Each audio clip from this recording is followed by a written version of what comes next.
Rain streaked the glass windows of the towering corporate headquarters as Victoria Hayes, one of the most powerful CEOs in the city, adjusted her diamond bracelet and glanced at her watch.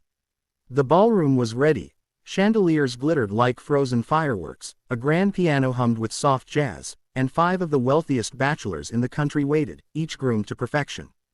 This wasn't just any evening. It was Victoria's plan for her daughter, Emily, to choose a new father figure, someone successful, respectable, and, of course, wealthy enough to match their lifestyle. Emily's father had passed away 5 years ago, and Victoria, though fiercely independent, believed it was time to complete the family. Emily walked into the ballroom in a pale blue dress, her dark hair falling in loose curls. She was only 16, but sharp-eyed and soft-hearted, a mix that made her both adored and underestimated. The 5 men stood in a polished line: a tech billionaire, a real estate tycoon, a luxury car magnate, a hedge fund prodigy, and a famous surgeon. Each smiled with the kind of confidence money buys. Victoria leaned toward Emily. "Talk to them. Ask anything you want. Tonight, you choose." Emily nodded but didn't move toward the men.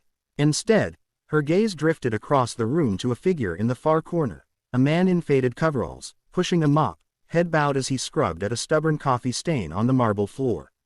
Mr. Lucas, the janitor. Everyone in the building knew him.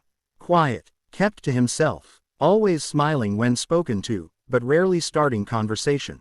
Emily had seen him in passing many times, usually humming an old tune under his breath. But tonight, something was different. His hands were trembling slightly as he worked, and every so often, he'd glance at his phone with a worried look.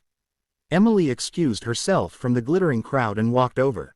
"Are you okay, Mr. Lucas?" He looked startled, then forced a smile. "Oh, yes, Miss Emily. Just a long day." She noticed a folded paper sticking out of his pocket, an overdue medical bill. Before she could ask, a small voice called from the hallway, "Daddy."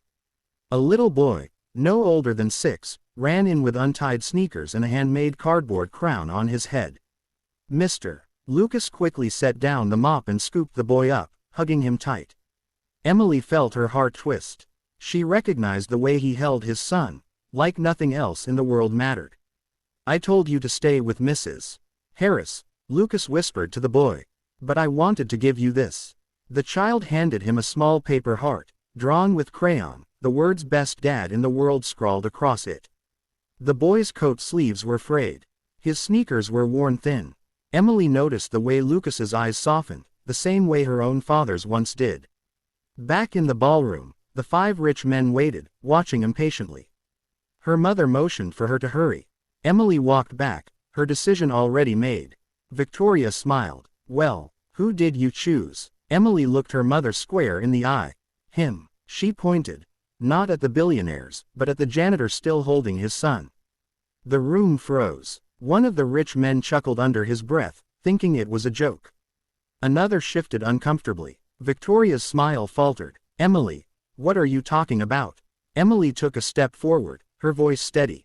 "You told me to choose someone who could be a good father. Someone who loves without conditions.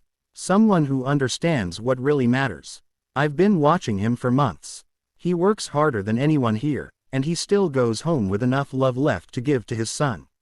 That's worth more than any bank account." All eyes turned to Lucas. He looked utterly stunned, clutching his little boy closer as if afraid. Someone might take him away. Victoria's perfectly rehearsed evening was unraveling, but what happened next would surprise even her.